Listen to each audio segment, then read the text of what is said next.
সালাম আলাইকুম দাদা। ওয়ালাইকুম আসসালাম। তোমারও তো খোঁজ দিলাম।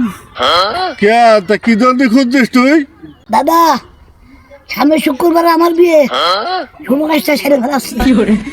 গোষ্ঠী শুদ্ধ ব্যাটারি ম্যাটারি যা আছে সব নিয়ে চলে আসবা। আসল বাদ এ নাও কাঠ। কি কব শালা, মানে শালা কাঠ দিচ্ছে, শালা কাঠ, শালা আরে ধরো দিন বাল, আমার মেলা জায়গায় যা কি হবে, এই কাঠ দিয়ে কি হবে?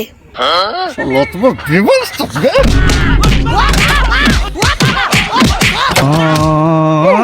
দাদা বেড়া কিনতে যাবা না বাল কয়ে দেবা। শালা মাতাল অরিজিনাল কাটতে চলিস, শালা দুটো বাচ্চার বাপ, শালা আবার বের করতেছিস, শালা মাঝি শেষ করে দিতে হবে শালা।